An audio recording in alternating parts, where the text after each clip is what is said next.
Graça e paz, irmãos, da parte do nosso Senhor e Salvador Jesus Cristo, que também a misericórdia dele esteja sobre nós nessa noite.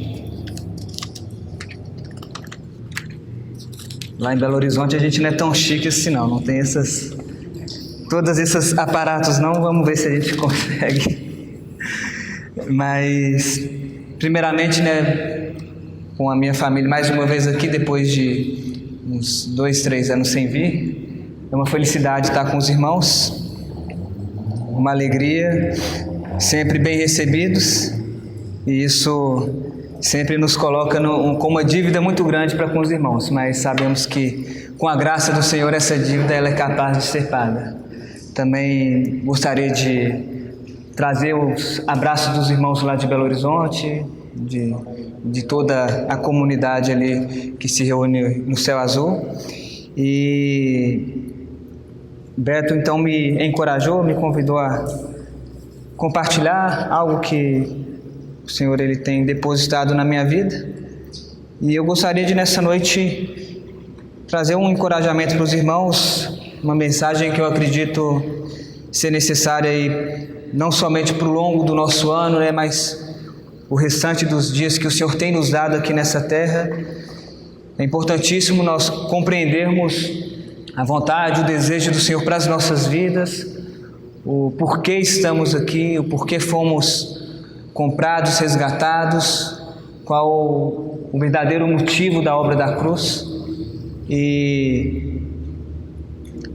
Então, geralmente, final de ano e início de ano, muitos de nós fazem um traçado, um plano com respeito ao que nós desejamos, ao que nós pretendemos pro longo do nosso ano, e temos aí algumas metas, alguns planos, e pode ser que nós, principalmente os homens, maridos ou solteiros, pode ser que uma das nossas metas, um dos nossos propósitos é justamente trocar carro, talvez ir para uma casa melhor, numa localização melhor. Pode ser também que a nossa meta seja, e aí tanto homens como mulheres, mas aqueles que trabalham, pode ser que o nosso desejo é conseguir um emprego melhor, ou dentro do emprego que nós estamos, de termos uma promoção, atingirmos algo maior profissionalmente, um sucesso financeiro. Também, às vezes, como pais, nós investimos muito e nos preocupamos muito com os nossos filhos, e obviamente isso é lícito, isso é necessário. E talvez essa preocupação ela vai ser convergida num grande investimento na educação dos nossos filhos. E muitas vezes nós não poupamos esforços para que os nossos filhos estejam numa excelente escola, uma escola que realmente qualifique os nossos filhos a prestarem vestibular ou Enem, ou atualmente Enem, e passar aí nas melhores universidades ou fazerem os melhores cursos, as melhores carreiras. Investimos às vezes muito do nosso tempo no trabalho em função disso, do nosso dinheiro. A gente precisa, hoje, para se ter uma educação excelente no que diz respeito à educação de escola ou de faculdade, eliminando aquelas federais, é necessário aí um investimento muito alto de dinheiro. Pode ser que também isso esteja dentro dos nossos planos nesse ano e talvez aí para os anos seguintes. E também os jovens também pode ser que tenham essas ambições com respeito ao seu futuro profissional, uma preocupação às vezes em o que vão estudar, se aquilo que vão estudar vai dar um retorno financeiro. Então, faço um curso de medicina, não faço. E tudo isso que eu tenho citado, irmãos, para que também fique muito claro para os irmãos, são coisas muito lícitas, são coisas do cotidiano, são coisas que em si eu particularmente não as vejo como pecado, não as vejo como algo em que nós não podemos ter. Então, será que não podemos ter carro, não podemos ter casa, não podemos cursar medicina, não podemos almejar uma promoção no trabalho? O ponto não está nessas coisas em si, mas o ponto é se essas coisas elas têm se tornado o centro das nossas vidas. O ponto é se essas coisas, se é aí que está o nosso tesouro. Porque como o Senhor Jesus ele diz ali em Mateus, aonde está o nosso tesouro, aí estará o nosso coração. E se essas coisas elas são o centro da nossa vida, se o nosso propósito final são essas coisas, obviamente tudo que diz respeito à nossa vida, ela vai orbitar, ela vai girar em torno dessas coisas, e toda a nossa energia, todos os nossos recursos, eles vão ser gastos nessas coisas, e para que essas coisas elas sejam alcançadas. E talvez esse é um ponto que nós precisamos nos atentar, irmãos, porque um sentimento que inicialmente ele pode ser um sentimento lícito, esse sentimento ele pode crescer, ao ponto de que essas coisas se tornam os nossos deuses, a ponto de que nós nos tornemos idólatras por almejarmos e adorarmos essas coisas e confiarmos nessas coisas, confiarmos no nosso emprego, confiarmos na nossa conta corrente, nós nos satisfazermos no carro que temos, nós nos satisfazermos na casa que temos, nos satisfazermos às vezes na esposa que temos pela estética dela. Irmãos, o Senhor a todo tempo Ele nos tem chamado a nós termos um discernimento espiritual e nós termos olhos espirituais para enxergarmos não aquilo que é terreno, não aquilo que é passageiro, não aquilo que um dia será abalado, mas enxergarmos e visarmos aquilo que é celestial, aquilo que é eterno, aquilo que quando todas as coisas se abalarem, não será abalada. E dentro disso, irmãos, eu acredito que todos nós precisamos reconsiderar as nossas vidas, precisamos colocar diante do Senhor as nossas intenções, colocarmos os nossos desejos, aquilo que nós almejamos, para entender se essas coisas são o desejo do Senhor. Colocarmos diante do Senhor, não para que a vontade do Senhor se alinhe à nossa vontade, não para que o coração do Senhor esteja nessas coisas, mas, irmãos, para que a nossa vontade, ela se alinhe à vontade do Senhor, para que o nosso coração, ele se aproxime do coração do Senhor e assim compreenda qual o propósito do Senhor para as nossas vidas. E eu gostaria de ler com os irmãos para iniciarmos, um texto também muito conhecido ali, quando Lucas, em Atos, ele vai relatar no capítulo 26, a partir do versículo 16,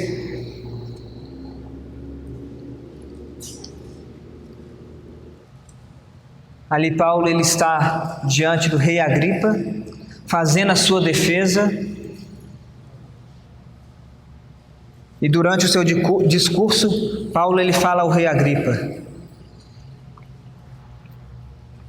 Paulo ele relata então que ele caminha a Damasco, ele cai por terra.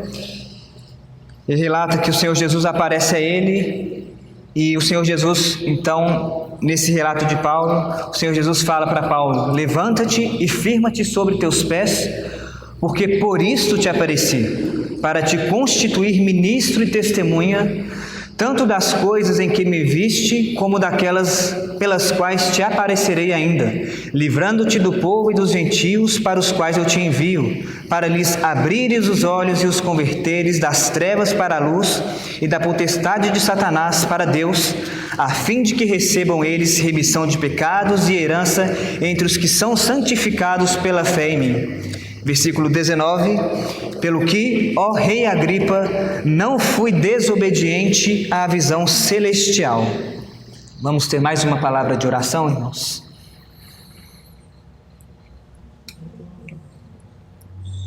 Senhor, ao nos apresentarmos diante do Senhor, ao nos aproximarmos perante o Senhor, com este objetivo de estudarmos a Tua Palavra, precisamos, Senhor, de revelação. Precisamos, Senhor, que estas letras, elas extrapolem o âmbito intelectual, o âmbito de conhecimento. Precisamos que essas letras e que a Tua Palavra, ela seja viva também em nós, que ela frutifique em nossas vidas, que ela seja eficaz com poder transformador em nós. Ajuda-nos, Senhor. Dê-nos discernimento espiritual, atenção àquilo que o Senhor deseja nos falar. Senhor, nós somos incapazes para transmitir a Tua Palavra, somos incapazes para compreender a Tua Palavra, e é por isso que dependemos de Ti. Dependemos da Tua graça, dependemos da Tua capacitação, dependemos, Senhor, de que o Senhor faça a obra. Obrigado porque o Senhor tem total desejo de formar o caráter de Cristo em nossas vidas, e é por isso que nos achegamos a Ti com confiança, porque sabemos que o Senhor deseja cumprir a Tua vontade nesta noite, nas nossas vidas. Por isso, oramos a Ti, Senhor, faça-se a Tua vontade. Muito obrigado por esta oportunidade, que o Senhor conduza todo esse tempo, repreendendo qualquer espírito maligno que se levante contra a vontade do Senhor, com o intuito, Senhor, de roubar a Tua Palavra. Somente o Teu Espírito tenha liberdade nessa noite. Somente o Teu Espírito faça o trabalho necessário nessa noite. Nós oramos a Ti, Senhor, no nome de Jesus Cristo. Mas outro texto para ler juntamente com os irmãos está na Epístola de Judas. No Judas antes de Apocalipse, no versículo 1. Judas, ao fazer a sua introdução nessa epístola, ao fazer o prefácio, ele faz a sua apresentação, e Judas diz então que ele é servo de Jesus Cristo e irmão de Tiago. Ele se dirige aos chamados, amados em Deus Pai e guardados em Jesus Cristo. Então nesse prefácio, nessa introdução, Judas se dirige aos chamados. E todos nós que temos crido na obra redentora do Senhor Jesus Cristo, todos nós que temos crido no poder do senhorio de Cristo, no poder da salvação de Cristo, todos nós somos chamados. Somos chamados pelo próprio Senhor. E o ponto é, qual ou quais são os nossos chamamentos? E nessa noite eu gostaria de colocar 3 chamamentos nossos, para que possamos compreender melhor esse propósito e esse plano que o Senhor tem para nós, enquanto Ele nos tem dado o fôlego de vida aqui nessa terra. O primeiro ponto e o primeiro chamamento que eu gostaria de colocar para os irmãos, que é extremamente importante, e isso vai direcionar as nossas vidas, vai direcionar as nossas atitudes. Vamos proceder de maneira mais adequada se compreendermos isso. E o primeiro ponto é quando Paulo, ali no primeiro capítulo de Romanos, no versículo 6, também no seu prefácio, na sua saudação, Paulo ele se refere aos seus leitores, àqueles cristãos que congregavam, que estavam na cidade de Roma. Ele então se direciona a esses leitores como chamados para serdes de Jesus Cristo. E esse é o primeiro chamamento que eu gostaria de colocar para os irmãos.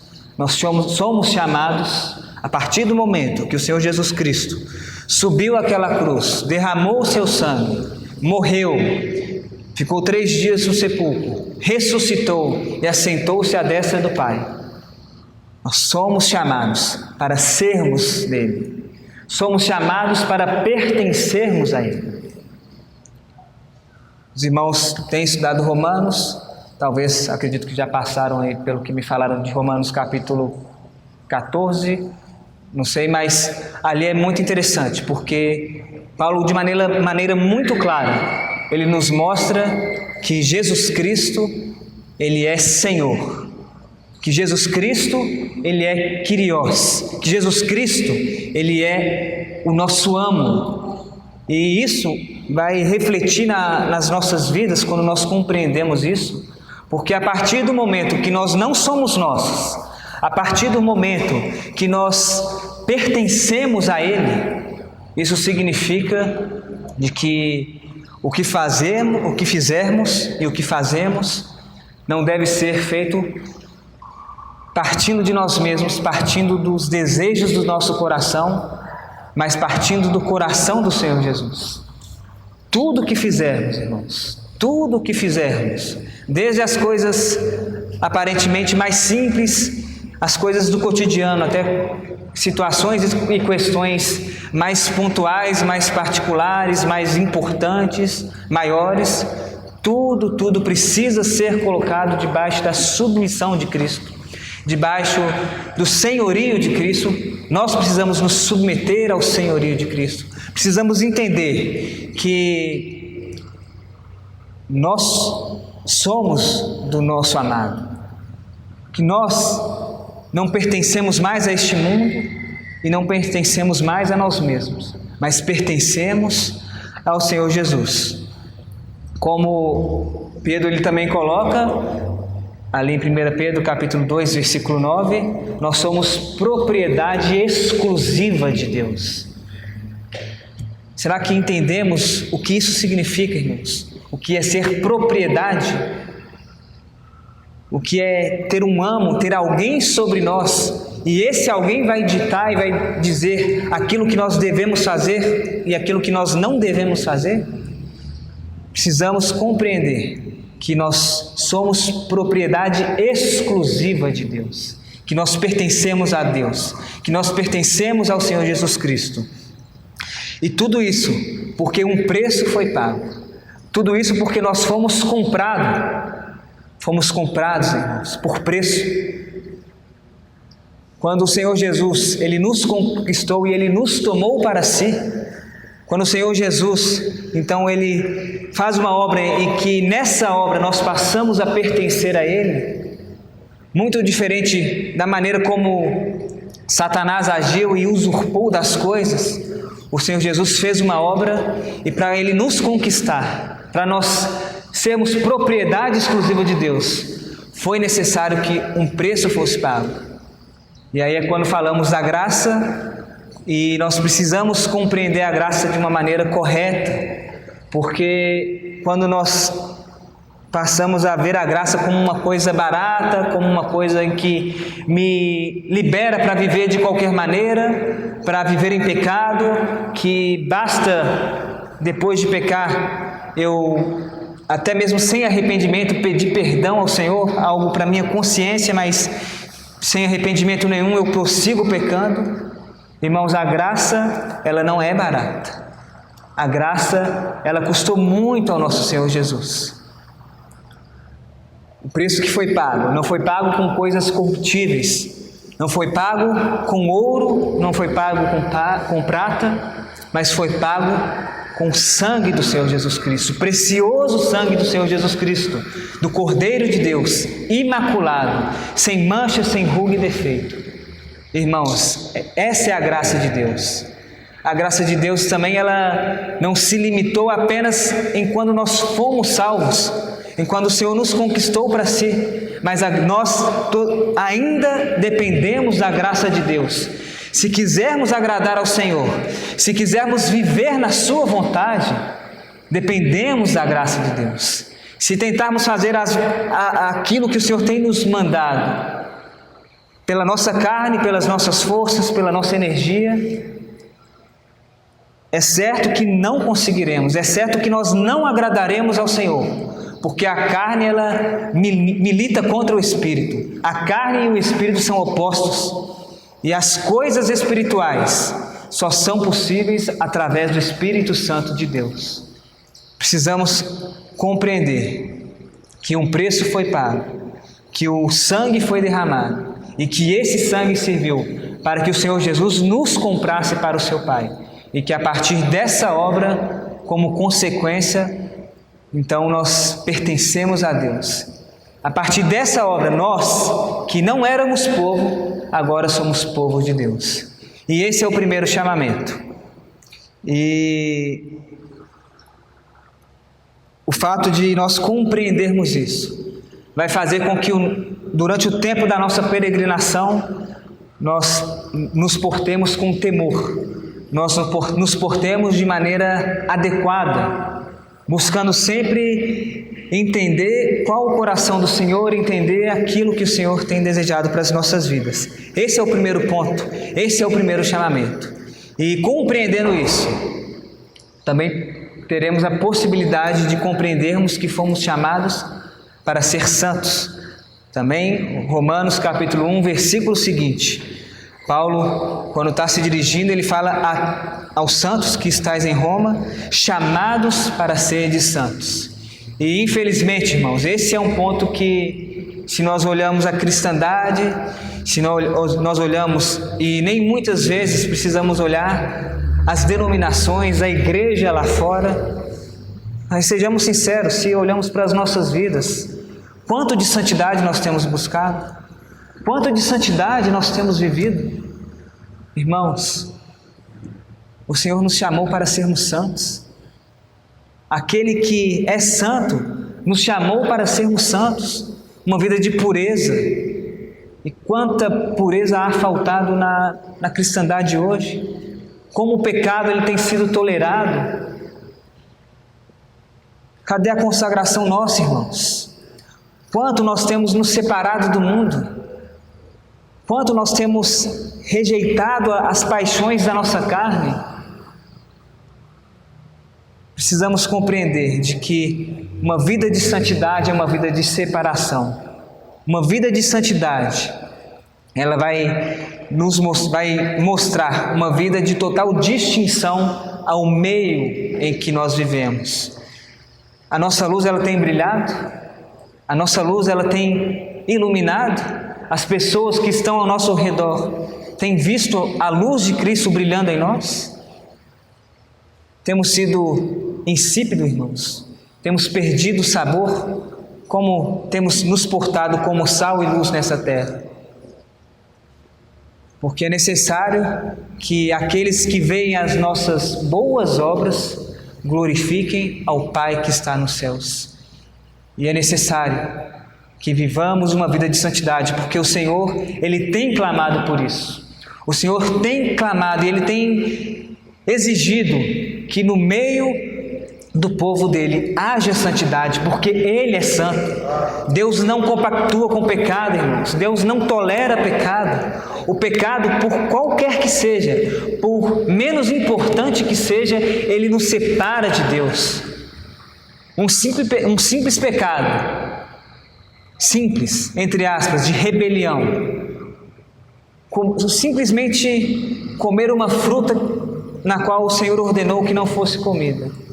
Atitudes simples, mas que nos separaram de Deus, que nos fizeram, quando o Senhor se aproxima de nós, quando nós ainda não somos cobertos pelo sangue de Jesus, nos fazem esconder do Senhor, porque estamos nus, porque temos vergonha da nossa nudez, da nossa situação de miséria, de corrupção. Mas graças ao Senhor pela obra da cruz, graças ao Senhor porque um cordeiro foi morto, graças ao Senhor porque um animal foi morto, graças ao Senhor porque não foram as folhas de figueira que fizeram com que estivéssemos vestidos, mas a pele do animal, a pele do cordeiro nos permitiu então nós não termos mais vergonha diante da santidade do Senhor. Então que o Senhor nos ajude a compreendermos de que Ele é santo, de que Ele exige santidade, de que o caminho de Deus é santidade. Como o salmista, ele vai dizer que a casa de Deus, a casa de Jeová convém santidade. O Senhor nos traga revelação, irmãos, para não tolerarmos o pecado. O Senhor nos traga revelação para que a maneira na qual temos vivido, se ela tem sido uma maneira que tem nos distanciado de Deus, se tem sido uma maneira religiosa, uma maneira que o nosso culto a Deus, na verdade, tem sido um culto para nós, para nossa consciência, para nós ficarmos tranquilos, talvez participando das reuniões, vindo aos domingos, participando da ceia, mas se temos feito isso de uma maneira automática, de uma maneira sem uma compreensão, de uma maneira para ficarmos bem com Deus, nós não temos compreendido de que a santidade de Deus é algo muito mais sério, algo muito mais profundo, e de que Ele tem exigido de nós, de cada um de nós, que vivamos em santidade, porque Ele é santo. Nós cantamos nessa noite: Santo, Santo, Santo é o Senhor. Santo, Santo, Santo é o Senhor. E é possível, pela graça de Deus, sermos santos, porque Ele é santo. Ele tem nos dado superabundante graça para sermos santos, para vivermos em santidade, para sermos Suas testemunhas aqui nessa terra, para que quando o mundo olhar para nós, olhar para as nossas obras, eles possam ver, o mundo possa ver a Cristo. As pessoas que estão ao nosso redor, talvez aqueles que convivem conosco, cristãos ou não, os da nossa casa, os do nosso trabalho, os nossos vizinhos, os nossos irmãos, que a nossa vida de santidade, que a santidade ela não esteja limitada a um local, irmãos, porque aqui é muito fácil sermos santos, aqui é muito fácil levantarmos as mãos, bradarmos glórias ao Senhor, aleluia ao Senhor, aqui é muito fácil, mas será que lá fora a gente tem tido essa genuinidade? Temos sido genuínos no nosso comportamento, um comportamento que aqui temos, será que tem sido lá fora também? Buscando a glória do Senhor? Porque, irmãos, a santidade ela é uma santidade para o nome do Senhor. O Senhor Ele não se importa com o nosso nome, o Senhor se importa com o nome dEle. E assim tem que ser com nós. Nós precisamos nos importar com o nome do Senhor. E se nós nos importarmos com o nome do Senhor, se nós verdadeiramente compreendermos que o Senhor Ele deseja uma vida em que as obras glorifiquem a Ele, nós teremos uma vida de santidade.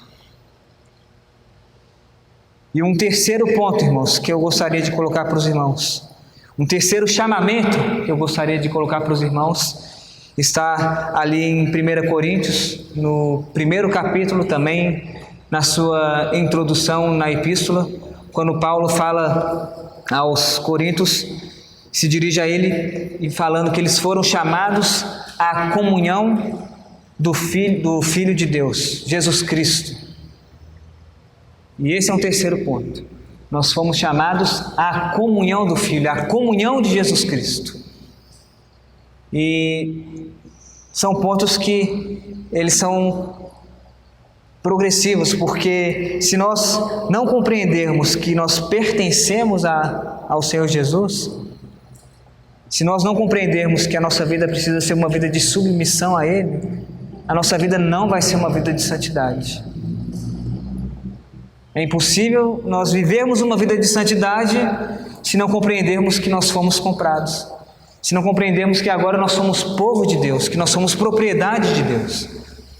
Da mesma maneira, se nós não vivemos uma vida de santidade, nós não vivemos uma vida de comunhão. E qual que é a comunhão do Filho? Qual que é a comunhão de Jesus? Em João capítulo 10, versículo 30, o Senhor Jesus declara que Ele e o Pai são um. Já no capítulo 17, na chamada oração sacerdotal, o Senhor Jesus Ele dirige ao Pai e intercede ao Pai, pedindo para que os seus discípulos, aqueles que pertenciam e pertencem a Ele, sejam um, assim como Ele, o Senhor Jesus e o Pai eram um. E esse é um terceiro chamamento, um terceiro chamado que o Senhor tem feito a nós, a comunhão com o Filho. E essa comunhão com o Filho, assim como nós vamos ver quando João escreve a sua primeira epístola, ela não se limita, a nossa comunhão não vai se limitar individualmente à comunhão com o Pai e com o Filho. Porque, irmãos, aí eu vou pedir para os irmãos abrirem, para ficar mais claro, na primeira epístola de João, no capítulo 3.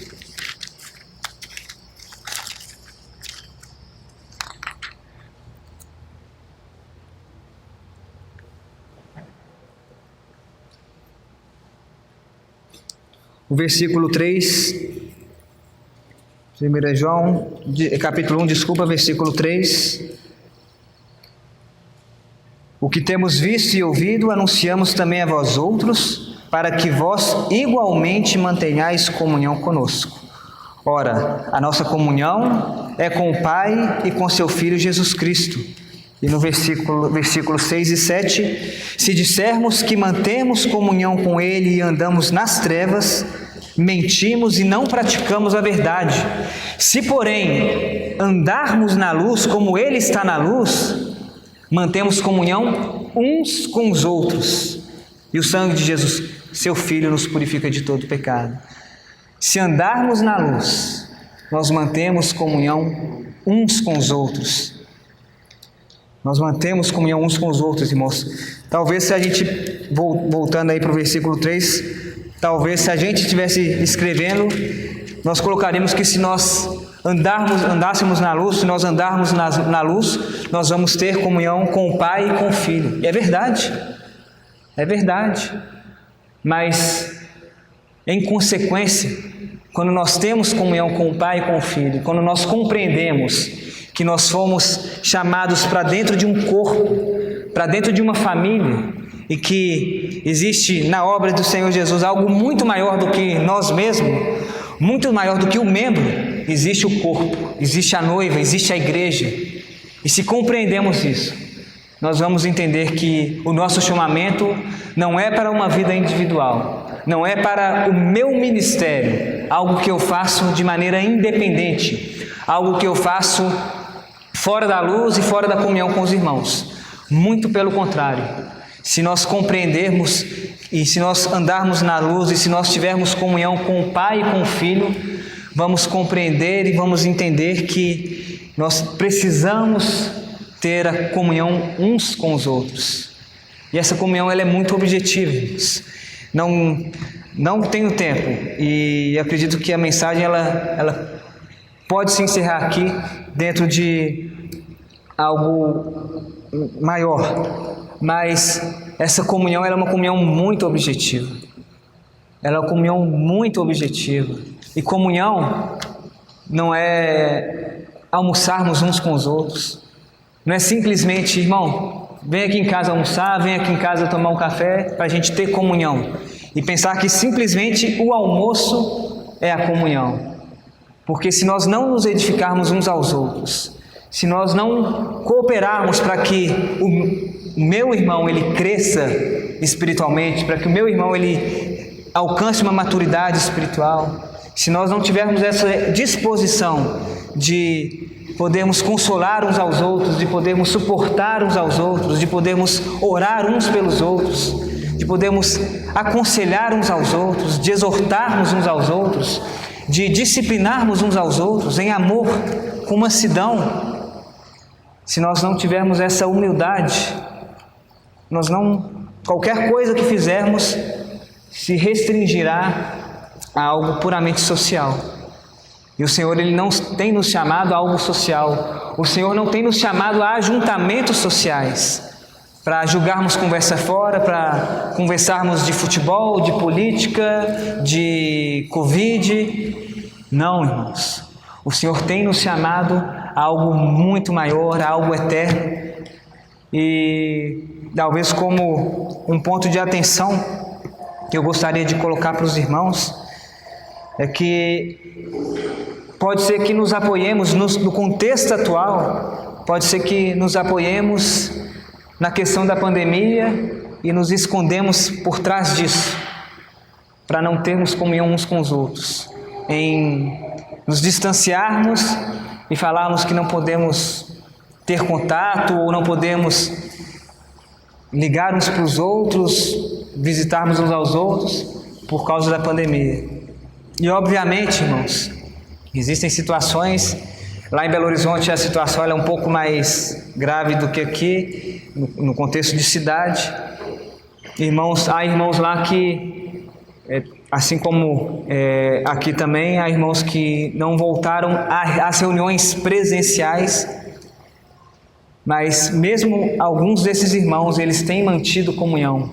Eles têm sido irmãos que têm se interessado pela coletividade da igreja, porque nos últimos dias o amor de muitos se esfriará. Algumas versões dizem o amor de quase todos se esfriará. E assim como outras situações, eu particularmente acredito que a Covid é mais um meio para contribuir com esse esfriamento. Um esfriamento entre irmãos, um esfriamento do amor fraternal. E não deveria ser assim. Mesmo que eu não possa ir à reunião, mesmo que eu não possa ter contato por ser grupo de risco, enfim, mas é possível ter comunhão, porque ter comunhão também não necessariamente é vir a uma reunião. Eu posso vir à reunião, ouvir uma mensagem, cantar algumas músicas, terminar a reunião e ir para minha casa, viver a minha vida, eu me distanciar dos irmãos ao longo da semana, eu tomar as minhas decisões, eu não comungar as coisas que eu tenho, as coisas que o Senhor tem me dado, aquilo que o Senhor tem me confiado para administrar. Essa pode ser uma escolha minha. Outra escolha é ter tudo em comum, assim como nós vemos ali em Atos, logo no início, na igreja primitiva. Irmãos que tinham tudo em comum. A nossa comunhão, ela precisa ser em Cristo. E quando nós nos encontramos, nós precisamos dar Cristo para os nossos irmãos. E precisamos receber Cristo dos nossos irmãos. Nada mais do que isso, nada menos do que isso. Porque Cristo é suficiente. E a vida de Cristo, ela é suficiente para nós. Que o Senhor, Ele nos abençoe.